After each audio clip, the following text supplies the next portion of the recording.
We are going to make America great again.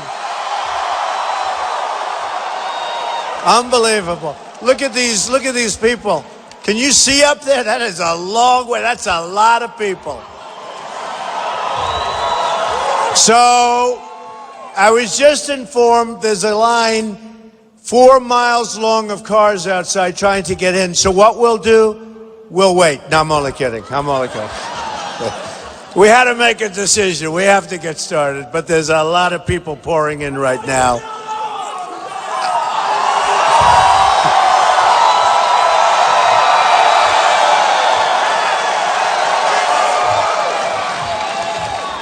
So, it's been an amazing period. From June 16th, coming down the escalator, that famous escalator ride, and I made a speech and I talked about illegal immigration.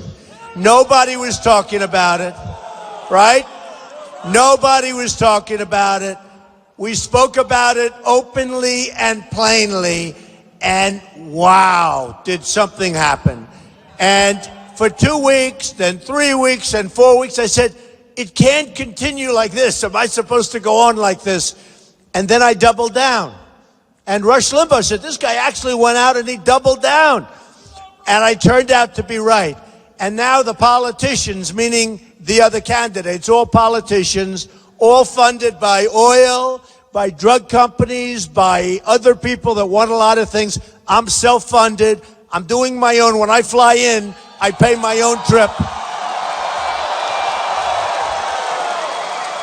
By the way, hello over there. Look at these. I mean, this is a hell of a place. This is a beautiful place.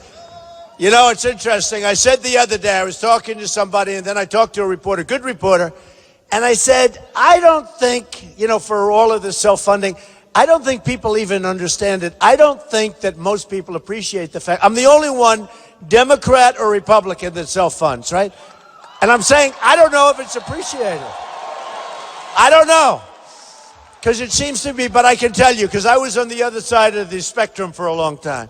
And I gave a lot of money over the years to politicians, the bloodsuckers, I call them. I gave a lot of money over the years. I gave $350,000 to the Republican Governors Association. I gave money to everyone.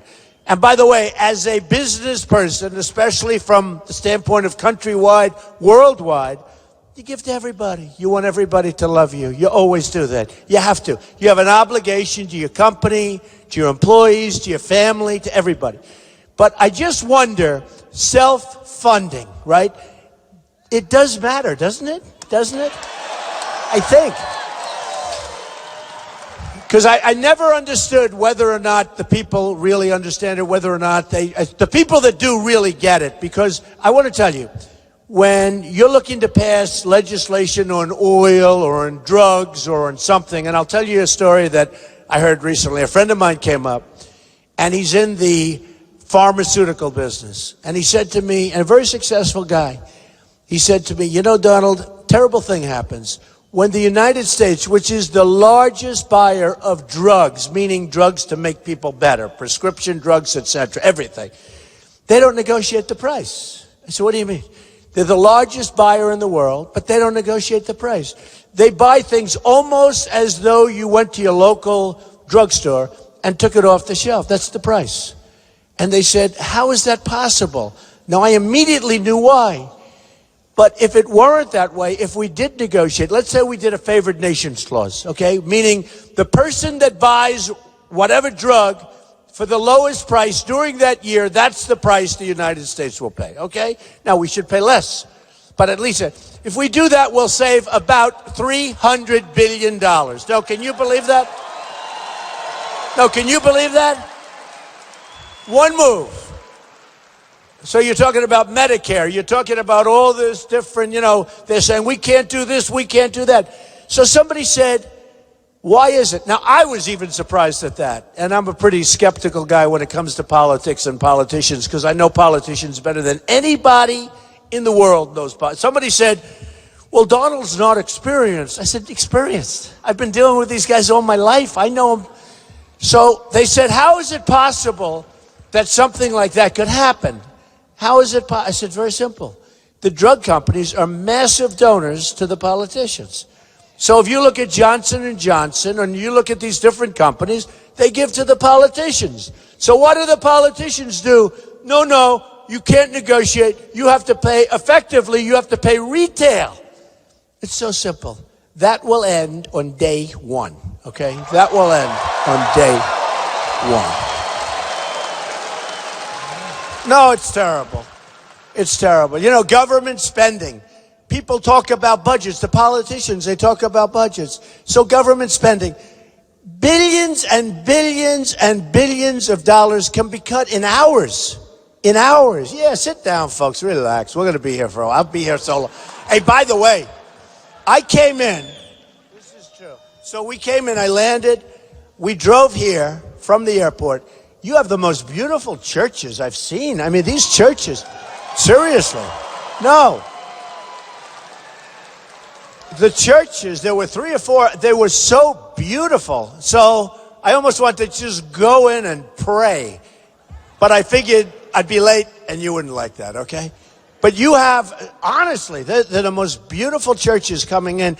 Speaking of that, Christianity, as you know, is under siege. It's under siege. We're not going to let it happen. We're not going to let it happen. You know, I've been telling people, we're going to start saying Merry Christmas again at Christmas. We're going to start saying it. We're going to start saying it. No, it's under siege. You know what happened? And I was with the pastors and ministers recently, and a whole group. There are a lot of endorsements. With the evangelicals, I'm leading nationwide in the polls. And people say, wow, Donald? They don't know. They don't understand. People don't understand. I have an unbelievable relationship. Jerry Falwell Jr. just endorsed me, which was a great endorsement. Pastor Jeffress he's a great guy. Pastor Jeffress, so many.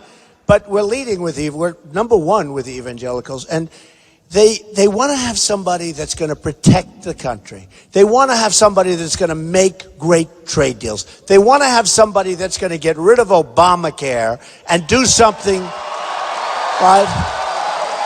We have so many alternatives. I don't know if you've seen what's happened. Some of you have, because people come up to me, they're dropping it, they're leaving, they've lost a fortune. It's going to die in 17 anyway, unless the Republicans continue to extend it and feed it money. But people are going up 25, 35, 45% with the premiums. They're going up. And look at what's happening. They're not getting coverage. They're not getting proper care.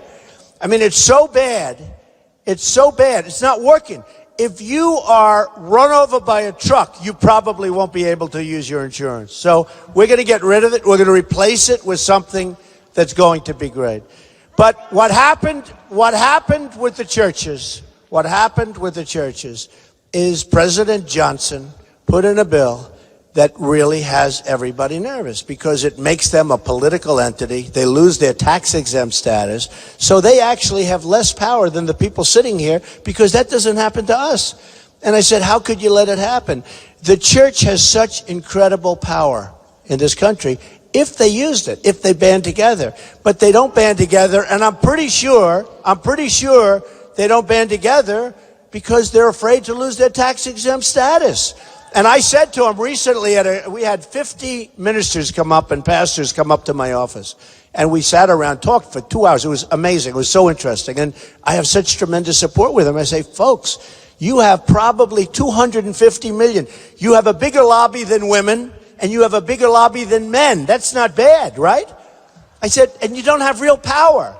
If I would have said what I said, which a lot of people respect, and I say it with respect, when I talked about radical Islamic terrorism, and people respect it. We have a president that won't issue the term. He won't talk about it. You're never going to solve the problem unless you talk about it. But if I would have said that, talking about the Muslims, if I would have said the same things about Christians, I wouldn't have had the same uproar. It's hard to believe. The whole thing is ridiculous. We had a big uproar. A couple of you might have remembered that a couple of months ago, because things are going on, and I talk temporary, but things are going on that are bad. There's hatred that nobody's ever seen anything like this.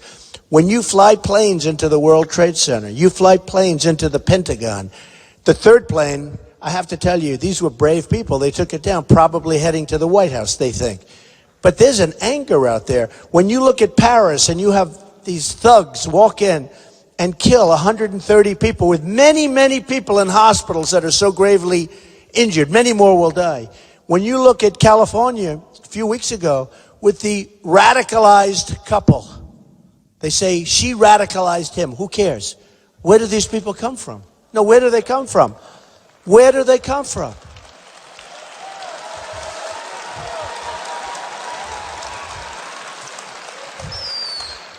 And then President Obama yesterday goes to a mosque and he apologizes. I mean, what's going on?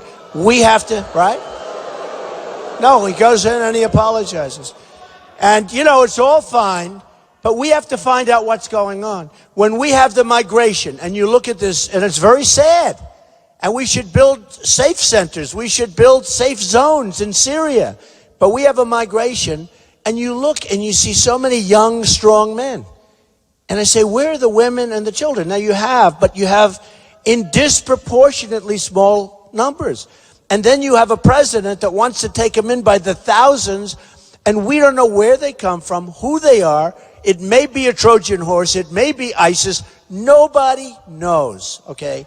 Nobody knows. And we're taking in thousands and thousands and thousands of people. And the real numbers are far greater than the numbers you're talking about. And you know what? We all have hearts. We want it to be good. I want to build safe zones. I want to have, if up to me, let somebody else pay for it for a change. The Gulf states are making a fortune, right? Saudi Arabia, before the oil went down, now they'll make a little bit less, maybe half.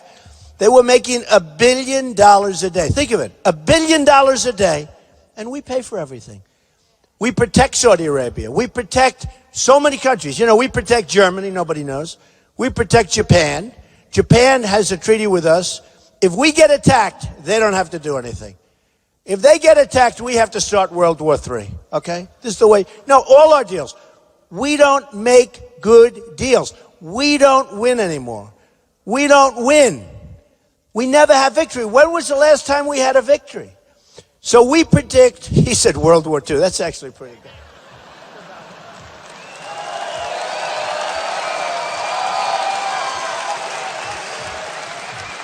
I have to remember.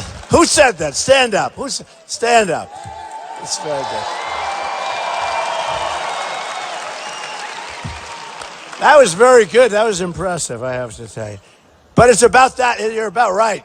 You're about right. No, I mean, we've had some, but we haven't had many. We certainly don't have many victories anymore. Okay, well, that's good. You better vote for me. Speaking of that, will you please get out? You got to vote. That's going to be a biggie. I'll tell you this, you won't be sorry. Think of this, though. Think of this. So we protect South Korea. We have 28,000 soldiers right now on the line between North and South Korea. We have the maniac over there, you know, talking about nuclear. Every time he raises his head, we start sending our ships over. Now, I like South Korea. I have buildings in South Korea. I do great with South. I have many, many people. I like China. But they kill us, okay, because their leaders are much smarter than our leaders. But we have the greatest business people in the world. We just don't use them. We use political hacks. But South Korea, take it. We use political hacks to negotiate our deals. It's unbelievable. Total, all talk, no action. These guys know. I like, whoever the hell this group is, I like this group. Good girl. So, we have 28,000 soldiers. We protect South Korea. Every time I order huge amounts of television sets for different jobs, thousands and thousands. I get them from South Korea. It is an absolute behemoth. They make a fortune. Why are we doing this? I mean, I want to do it. I want to protect them. But we're a debtor nation. We owe $19 trillion. $19 trillion. Nobody even knows what the hell the word trillion means. If I asked even the smart, how many millions are in a trillion? How many hundred millions? How many billions is in a trillion? It's so out of control. People don't even know. Even the top smartest people, they don't even know. We owe $19 trillion. We have now, with that stupid budget deal that was approved 3 weeks ago, that got approved so fast by the Republicans. It got approved. How long did it take? A half a day? So we have a budget deal. You know, we send these people to Washington. They sound tough. We're going to fight Obamacare. We're going to fight for this. We're going to fight for that. We're going to take care of our vets, which nobody cares about except Trump. We're going to take care. No, think of it. We send them to Washington. They're going to take care of the vets. They're going to do all these things. They get there and something happens to them. They look at the beautiful, I always say, they look at those beautiful marble columns. They look at the floors. They look at the angels on the ceiling. And they say to the husband and the wife, darling, we finally made it. We're never leaving. And then they say, are you voting for Obamacare? And they go, yes, I'm voting for Obamacare. It's crazy. Something happens. Something's in the water in Washington, D.C. Something happened. But isn't it really disappointing? Okay, so here it is. So you have this man on to the right in a different sense. But you have this man who's a maniac, perhaps. And you got to give him credit on one thing. The guy's a young guy. He's dealing with these generals. His father dies, and he maintains control. It's something going there. You know, when they don't underestimate a guy like that, do not underestimate, right? Does everyone know what I mean? Because plenty of guys, I assume, want to take control. The father dies, the kid is young, the kid takes over. Do not underestimate that kind of talent. Now they'll say, oh, I like him. I don't like him at all. Just don't underestimate. Vladimir Putin said the other day, Donald Trump is a genius. He's the leader, and he's going to be the leader in the United States. He made a statement. He made a statement. No. The people I'm running against, the Republicans, said, that's terrible that he said that. You have to denounce that statement. Denounce it immediately. You have to denounce.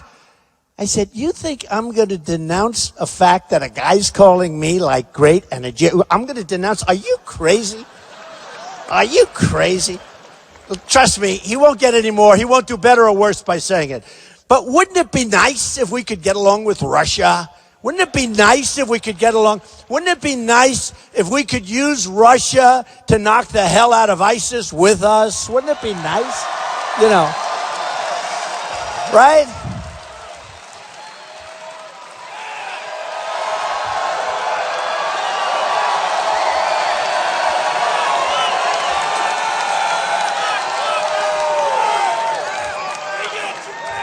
No, but honestly, wouldn't it be great? I love you too, man. Even like it's a guy, but I love him. Whoever the hell, who is that guy? Let me see. Good man. I like that guy. So, no, but wouldn't it be nice? Seriously. You know, I read the other day where the military is having a hard time buying bombs because they're so unbelievably expensive. Probably they do the same thing as with the drugs. Yeah, whatever it is, we'll pay, right? Because, again, the defense contractors are big contributors, right? I haven't even started this, folks. Believe me, I'll figure it out like in about 2 seconds. Think of it. They can't get the bombs, they can't get the missiles because they're so expensive. So wouldn't it be nice if we can use Russia and they use some of their bombs and their missiles? We don't have to pay for it. So that's what's going to happen. That's what's going to happen. I think we'll get along fine. I think we'll get along fine. And we have to stop being the policeman for the entire world, most of which hates our guts.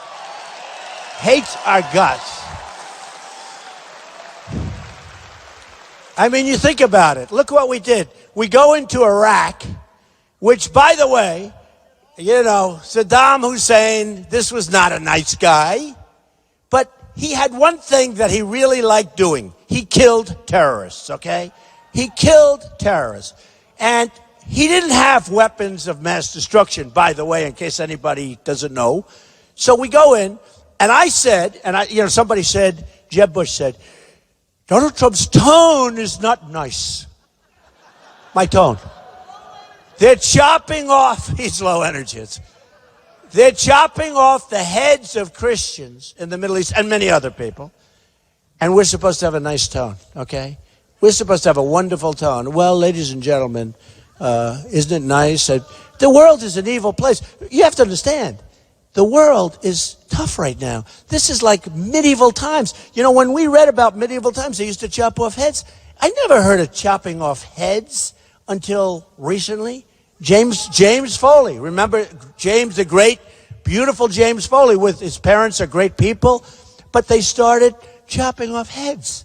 Where do we hear? These are people that are animals, and we got to end it. We got to knock the hell out of them, and fast.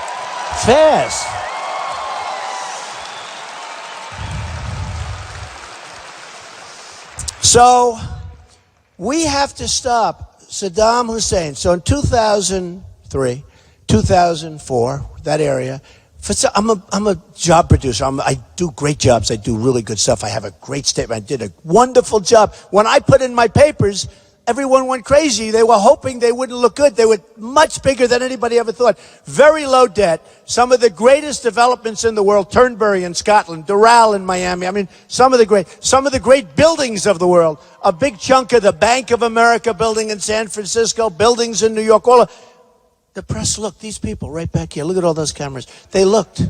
By the way, they'll never show that audience behind them. Oh, would I like you? Will you show the audience behind you, please? 10,000 people. Oh, look, he's turning. I love it. I love it. Whoa. I love it. He turned the cameras.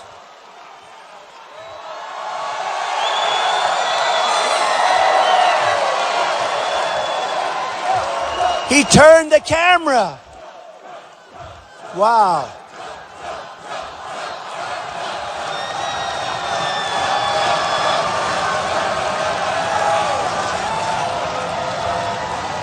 I don't believe it. Did you see what they did? They turned the damn cameras. They did it. They never do it. Fellas, thank you very much. That was very nice. That never happens. I don't think it's ever happened. I always go home and my wife, she sees me on television because I got all this live television. They don't take me. I mean, every event, it's live television. Someday I'd like to do one without cameras. We can talk. But, of course, if the cameras aren't here, that means bad things are happening too, right?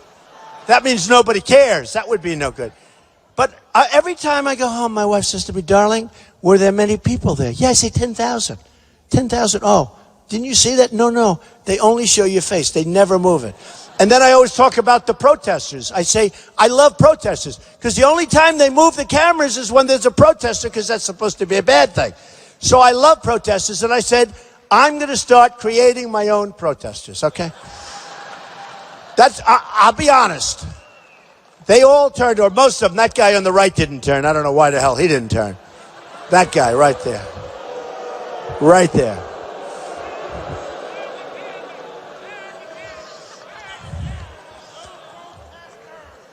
You're right. But no, honestly, we've done a lot of these. We've had tremendous audience, you have over 10,000 people today. And look at the people still pouring in. It's crazy. Folks, it's a movement. I'm telling you, this isn't like, other guys come here, other candidates come here. There's like 112 people, 59 people. I mean, Jeb Bush has spent $112 million and nobody shows up. What the hell? And he spends a lot of it on negative ads on me. And he goes ad after ad after ad. I say, oh, man, I hope people don't think they're my ad. And then it goes up.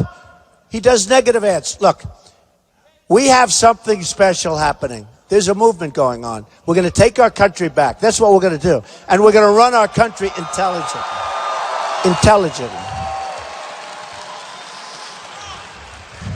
And we're actually going to have, because, a lot of people laugh when I say it, but I mean it. I'm a unifier. I bring people together. We have a president who's a divider. He's a very divisive person. I am a unifier. We are going to bring people together. This country is totally disjointed. Everybody hates everybody. And people are going to be surprised. And they are. You will see. Our country's going to come together. We have a movement going on that hasn't been seen. It was on the cover of Time magazine last week. Great story, right? Great story. Written by somebody that never called me. He never called me. I said, I finally found out how to handle the press. Don't speak to him. Because when I talk to him, I get lousy stories all the time. It's incredible. But if I don't, this guy, he's a great writer. Great writer because he wrote a great story. But he is. He's known as a brilliant writer. And you should get it, the one last week. He talked about the fact that we have something going on that hasn't happened in this country in many, many years. And some people say it's never happened in the country. There's never been anything like this. I go to Dallas. We have a stadium like this. We have 20,000 people where the Mavericks play. I go to Mobile, Alabama. We love Alabama, right? Right? They do have a good football team, right? You have to admit. No. We have to be truthful. We can respect somebody. We can respect. There's nothing wrong. But no. But I go to Mobile, Alabama. We have 35,000 people. We go twice now to Oklahoma, 20,000 people. All over New Hampshire, we have the biggest crowds. The biggest crowds. All over, no matter where we go, we have the biggest crowds. And there's something happening. Well, she said you can't stop. You can't stop. You know how we can stop? If they don't vote. If we have people. The question is, do people get up and vote? You know, it's the weirdest thing. They stand outside for 4 or 5 hours to come in. And the only question, because now we're going to see, you know, without the caucus stuff, and I think we did great in Iowa, you know, I really do. I think we did. I think we did great. I mean, the people of Iowa are tremendous. We had an amazing time there, and I really, you know, a lot of people said, don't go to Iowa, skip Iowa, start in New Hampshire. And New Hampshire were doing really well, but start in New Hampshire. I said, no, but I like Iowa, and I like the people, and I have a lot of friends that live in Iowa. No, we'll go to Iowa. And I think we should have come in first, to be honest with you. A lot of things happened there. A lot of things happened. A lot of things happened there. But isn't it funny? I came in a strong second. Third was quite a distance away, although they said about Marco, who was the third. Oh, he was so close. Close. It was over 2,000 votes, which, you know, we're not talking about huge numbers. Two things happened. Number one, it was the largest vote in the history of Iowa for the Republicans, right? The largest total, I think 180,000, which was, and I got, other than the one who was a double candidate, you know, it's two candidates for one, I got the largest vote outside of the one candidate. I got the largest vote ever in the history of it. You know, so and I've never done this before. I'm not a politician. So, but think of it.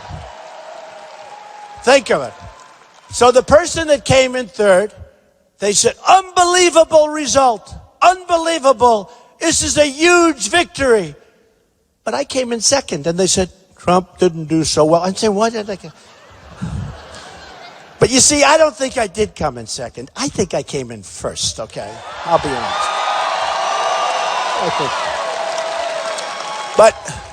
But honestly, it doesn't matter. I got a lot of delegates, and it really doesn't matter because my total focus now is on New Hampshire. And then next week, my total focus is going to be right here in South Carolina.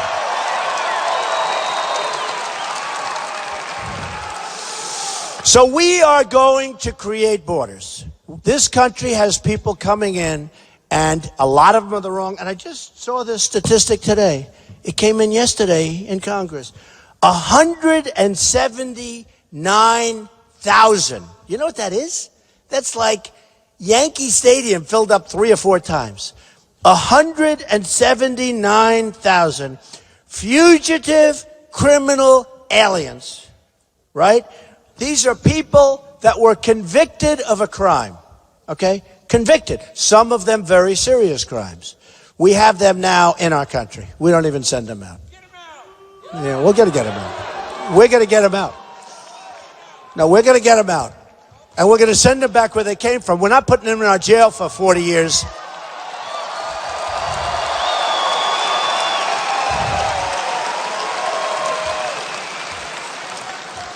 Look, countries are sending people here that, you know, they're smart. Why do they want to take care of them for years and years with their systems in jail? It's expensive. We're sending them back, and they're never coming back. We're going to have strong borders. Our Border Patrol people are fantastic, and we're going to build a wall, okay? Remember, we're going to build a wall. We're going to build it.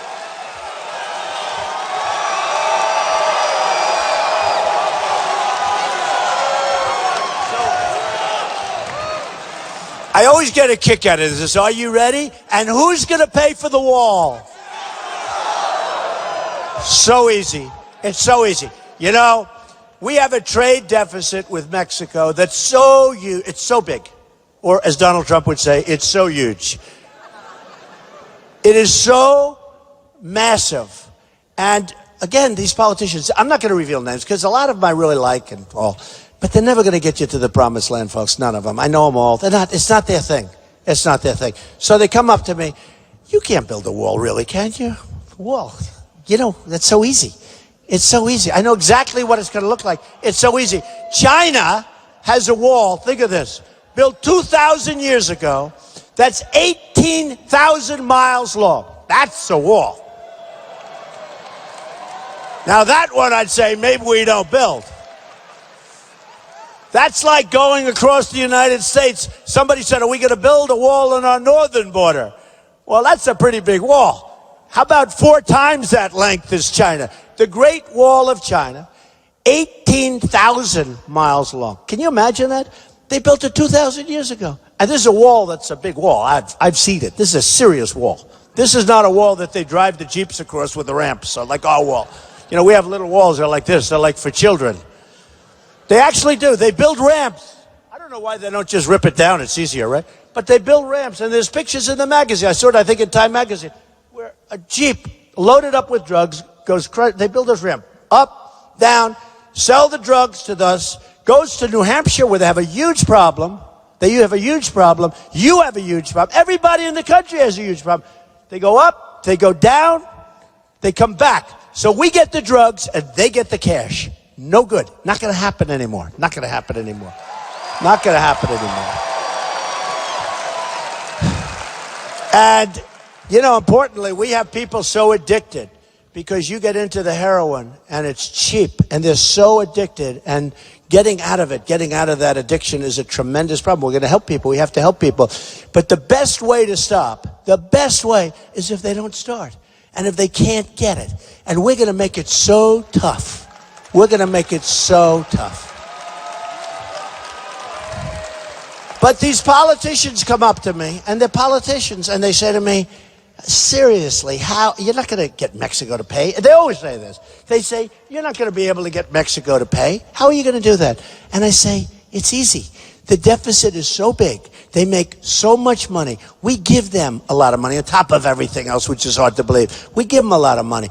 We have the wall is peanuts compared to the numbers you're talking about. They go, oh, I didn't know that. These people, these are not people that are going to get you there. So Carl Icahn endorsed me. He's a great businessman. Many of the great businessmen endorse me, and they want to be involved. They don't want money. They don't want to have, they're not political. These are great people. These are great. Now, some are nice, some aren't nice. Who the hell cares, right? Do we care? Some you wouldn't want to go to dinner with you in the beautiful red sweater. You wouldn't want any part of them, although they're so rich. I don't know. Is that your husband there? No? Do you know the guy next to you? Oh, then you probably wouldn't mind dinner with a guy who's worth $10 billion. Who knows? But we have the greatest business people in the world. We don't use them. We use these political hacks, people that gave contributions to get jobs. We use people that have no talent. We use people that actually have conflicts of interest when they negotiate. They like China. They have deals. I mean, we are the worst. We are led by people that are stupid. We are led by people that are incompetent.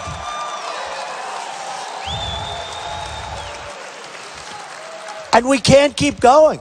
We can't keep going. Every year, the 19 trillion, 20 trillion, at what point does it stop? And, I said to a few of the politicians, they were saying, we have a plan on the budget.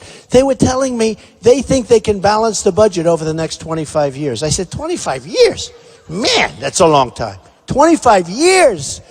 And they're talking about 25 years. Okay. So we're going to make our country so strong. We're going to build up our military. It's very depleted.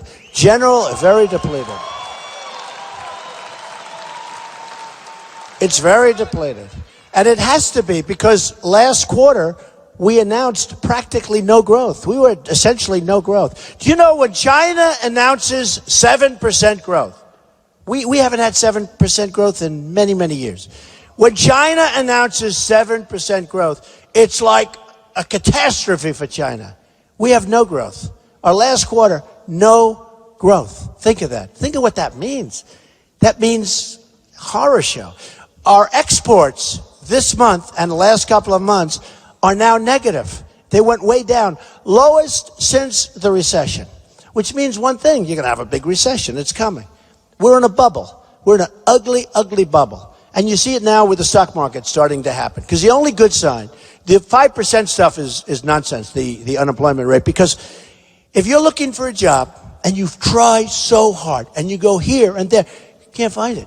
Okay? So now you go and you quit. You just say, I can't do it anymore. I just saw 200 places. I can't do it. So you give up. You are statistically considered employed.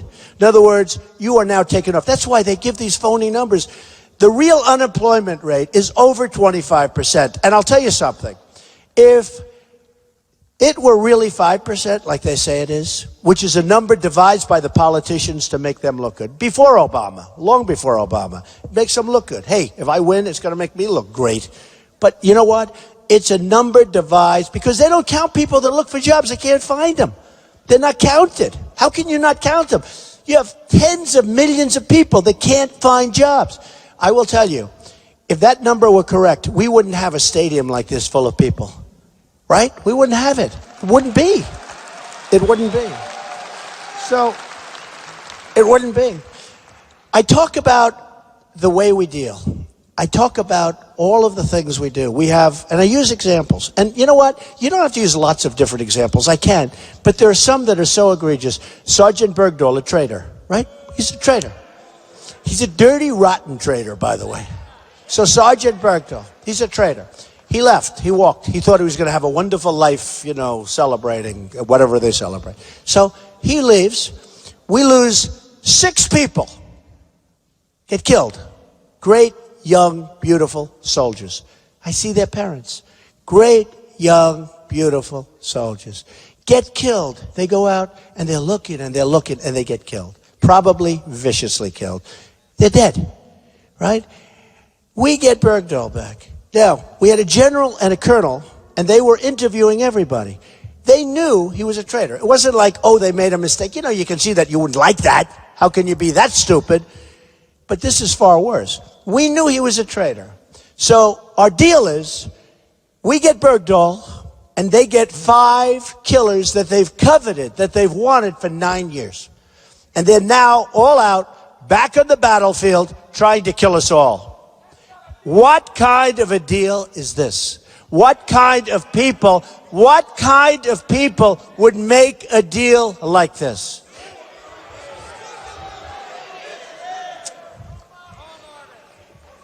The other is, I talk about it all the time because it's almost not even understandable. It's so ridiculous. The deal with Iran. We give them $150 billion. We get nothing. We have a negotiator named John Kerry, Secretary of State. No, it's so sad. I talk about, every time I talk, I don't even believe it can be possible. And he doesn't ever walk from the negotiation. He's got a negotiation. He doesn't walk from the, they are dancing in the streets all over Iran at the Great Deal. They're burning the American flag. They're saying how stupid we are because the deal is so good. And the deal hasn't even been made yet. That was 6 months ago. Remember, they're all dancing. I said, this deal wasn't made yet, right? Who the hell would go back and just keep negotiating like nothing's happening? And you have, as Obama calls him, the supreme leader. I will never call him the supreme leader, folks. Never. Not the supreme. You ever hear Obama? We have spoken to the supreme leader. I say, what? So, you have a deal that is, I always said until 2 weeks ago, because I thought of a worse one. You have a deal where they get 150 billion. Did you see where they spent all that money? In Europe and with Russia and with other countries, everybody but us. They bought 118 Airbuses, right? 118, not Boeing, Airbus, made in Europe. They bought missiles from Russia. They're negotiating with Italy. They're negotiating with everybody but the United States. The poor United States, what are we doing? And then Kerry 2 weeks ago says, yes, we expect some of that money will be used for terror, but we haven't been able to see it yet. Oh, that's good. If he thinks terror, why the hell does he give him the money? Right? Did you see that? 2 weeks ago, he's talking about, yes, we expect some of the money will be used for terror. Is this man a dummy or what? What are we doing? Now that deal, and I say this, we should never, ever have given them that money, and we should never have started that negotiation unless we had our prisoners back. Ever. Ever. And what you do, just, it's pretty simple. It's like 101. Any one of these people that I'm talking about that will be negotiating would have said this as fast as I would say it. What you do is you go and you say, we need our prisoners back. 3-4 years ago. Did you ever see a deal take so long? It went forever. You know why? They just kept saying no, no, no. And we just kept saying, okay, okay, okay. Anyway, the deal went like 3 years, 4 years. I never saw a deal take so long. And we never walked. We never once walked out of the room. I said, boy, would this be a good time to walk? Because so often it was so bad. And you saw what was happening because it was being covered by the media. And you saw what was happening. I'd say, why can't they walk?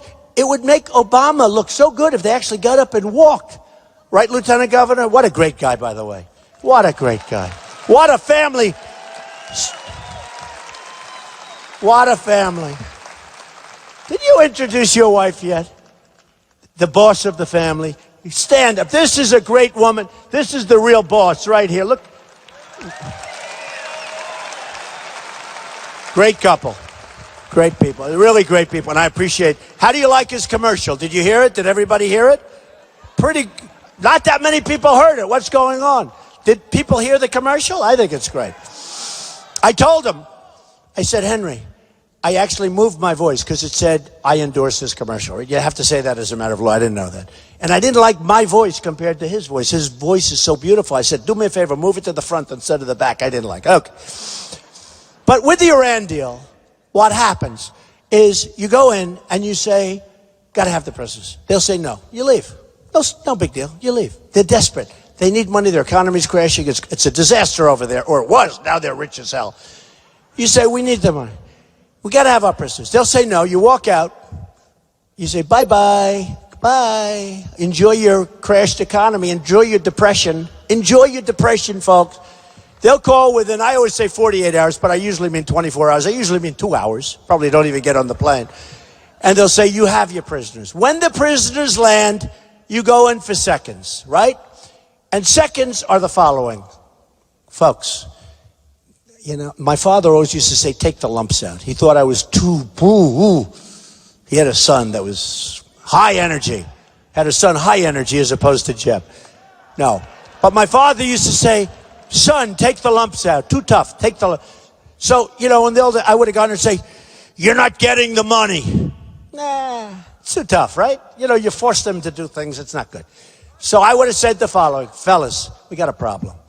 We owe $19 trillion. We have another $2 trillion because we had idiots approve budgets that don't know what they're doing. So we're $21 trillion. We don't have the money. We don't have it. There's nothing we can do about it. We won't be able to give you the $150 billion. They'll go nuts. But within 2-3 days later, they'll come back. Oh, now we saved $150 billion. It's easy. Now we get down to negotiate. We make a deal. Okay, because I love the idea of making deals on nuclear. Nuclear is very important. We have to do something with nuclear. Nuclear is a whole big, crazy deal. And we have to. And we have to be very vigilant. And we have to be very careful. And we have to make sure that the wrong people don't get.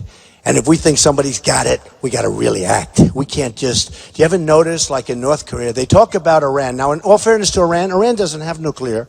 They will after this deal. They don't even have to make it. They can buy it for all the money they have. But they don't have... But the guy in Korea, do you ever have something like homework? It's so unpleasant, you don't want to think about it, right? Well, do you ever notice we never talk about North Korea? He's actually got nuclear. We don't talk. You know why? We don't talk. China has to take care of that problem. And if China doesn't take care of that problem, we have to hurt them on trade because they suck so much money out of our system. They suck our jobs. They take so much out. I love the Chinese. They're great friends of mine. I make a fortune with them. I tell people the largest bank in the world is a tenant of mine in Manhattan. It's from China. I sell condominiums for tens of millions of dollars to the Chinese. They're great. But like the Mexico leaders, like the Japanese leaders, the Chinese leaders are too smart for our people.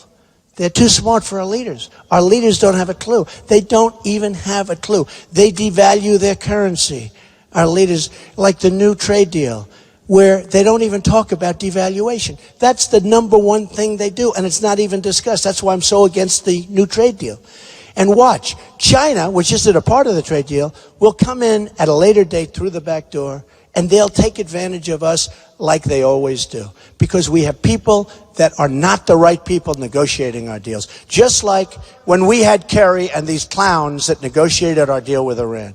So what we have is we have a deal now where they get the money, where they have 24 days for inspection. So in other words, we call up, we think that we want to inspect because we hear missiles are being built in a certain area. So they have 24 days. But the clock doesn't start ticking. We have to go through a whole process. So the 24 days could be much, much longer than that. But the greatest is where they have a zone where they self-inspect. They self-inspect. Now think of it. We call up, as President Obama would say, we call up the Supreme Leader. Supreme Leader, sir, Obama, sir, I hear you're making missiles. Would you please self-inspect and let us know whether or not there's any nuclear being made in that?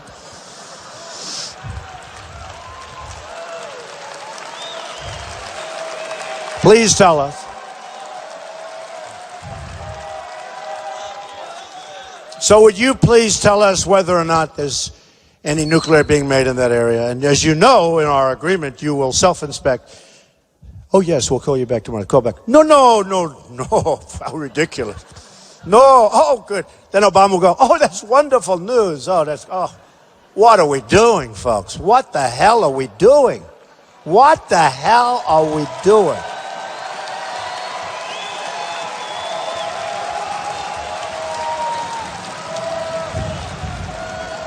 So I said, they said, look behind me. Go ahead.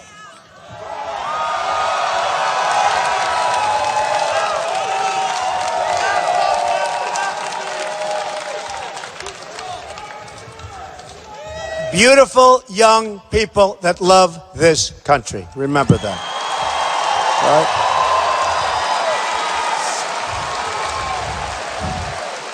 So I talk about the deal with Iran because it's almost unbelievable. And I said, that's the greatest deal I think I've ever seen. And then I said, wait a minute. It's not. The greatest deal, 2 weeks ago I started saying this, is Iran is going to take over Iraq. Iraq has the largest oil reserves in the world, second in the world. Among the richest, I mean, you never saw beautiful oil, and I mean the best, highest quality. That's Iraq. Now, Iran, and I said this in 2003, 2004, Reuters. Don't do it, you'll destabilize, and I'm the most militaristic person in this room, I will tell you, okay? Believe me, nobody's going to mess with us. We're going to be strong, we're going to be powerful, and nobody's going to mess. And hopefully, we're not going to have to use that power. But you know, when you're strong, and you're really, really strong, and people know it, and you have the right leader, they're not going to mess with you, babe. They're not going to mess. It's going to be over. Right now, they're toying. They toy with us. They toy with us. You look at it, China toys with us. They build in the South China Sea a phenomenal, I mean, it's incredible. It's a fort with runways for planes, for bombers, for everything. They don't care about us. They don't care about us. We can't even put up a wall. And they're building a thing. And you know, by the way, one of the reasons we didn't build a wall, 15 years ago, we couldn't get the environmental impact statement. Do you believe it? No, it's true. They couldn't get an environment because there were snakes, toads, and all sorts of stuff. They're going to build a wall this way to avoid red-eye snail. Well, that'll cost about $2 billion more. Just do a few turns. There's a snake in the way. There's a rattlesnake. It's very rare. Let's move the wall about a mile left and give a little turn. You have a wall that looked like a pretzel. So China, in the South China Sea, is building a massive military compound with runways and everything. And you know what they do? Environmental impact statements, right? They have the biggest excavators you've ever seen. And they're ripping the hell out of the ocean. They're ripping and they're dumping and they're ripping and it's almost finished. And they do it. They supposed to do it? No. Do they have any respect for us? No. Did they suck us dry on trade? Yes. They've taken so many jobs, millions of jobs, thousands and thousands of factories. And they're great. I don't mind. You know what? It's okay. I'm angry at our people. I'm not angry at them. If they can get away with it, it's great. I'm not upset with them. I'm upset with the people that we have that allowed our country to be savaged like this.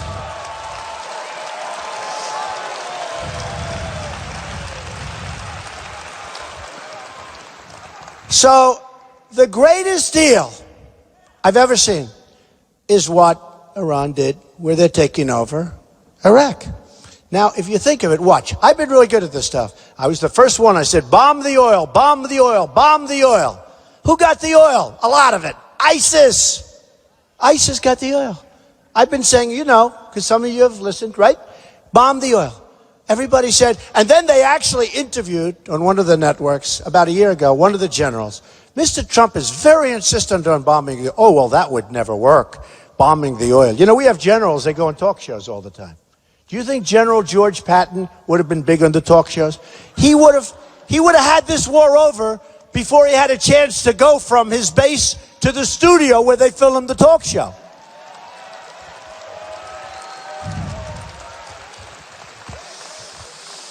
So that's the way it is, folks.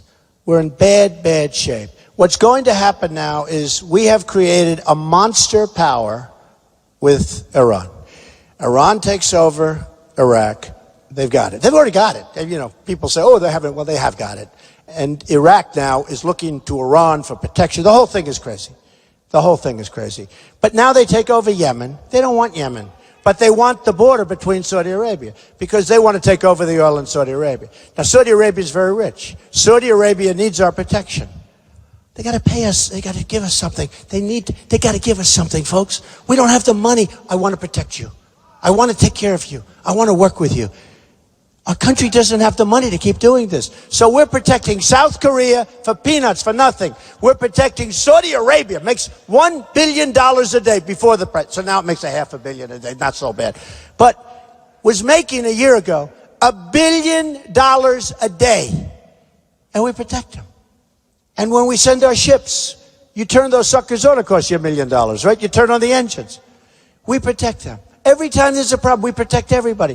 We protect South Korea. He starts up. He starts talking. We immediately start sending our ships, our planes. We get nothing. We get nothing. I want to protect, but we can't do it anymore. We don't have the money. Now, if they want to pay us substantial money, I want to protect them. But we can't do it. 28,000 soldiers on the border? Why are we doing this? And those soldiers are in serious danger, okay, just so you understand. They are in serious, serious danger. We're protecting Germany. Everybody has a Mercedes-Benz. We're protecting Germany. It's a behemoth, an economic behemoth. We're protecting them. I love them. My father came from Germany. But you know what? They got to help us out. We want at least cost. We can't keep doing this. We can't keep doing this.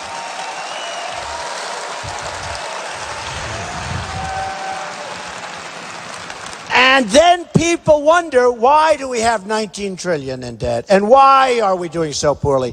So, look, we have a very, very big day coming for you folks very soon. We have a really big day on the 9th up in New Hampshire. Then we come down here. 10 days later, we go with you. We got to win. I promise you one thing. I don't want your money. I don't want your money. I don't want anything. Just want your vote. You got to get out and vote. You got to get out and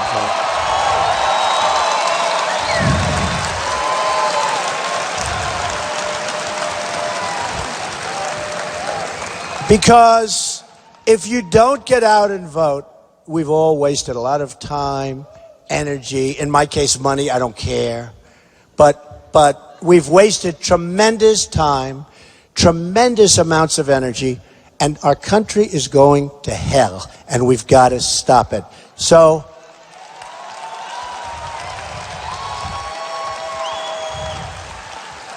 ladies and gentlemen of South Carolina, look, it's very simple. We are going to start winning again. We're going to win on trade. We're going to win with the military. We're going to win with our vets. Our vets are going to be taken care of. We're going to win with health care.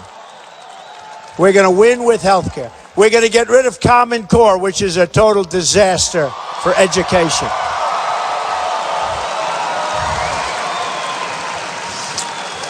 We're going to protect our Second Amendment, which is so vital to protect.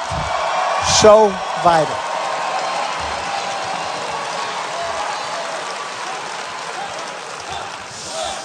We're going to have, thank you, man.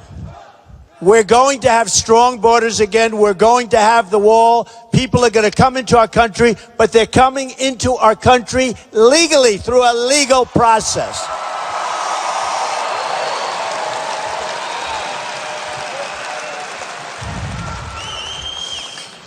We are going to win, and we're going to win a lot. And ideally, we're going to win all the time. We have all the cards.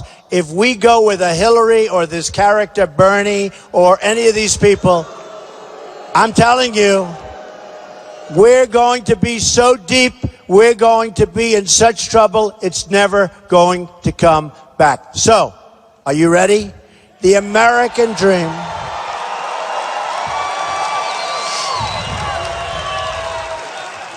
Right now, the American dream is dead, but we're going to make it bigger and better and stronger than ever before. We're going. You didn't frankly have the balls to put country before party.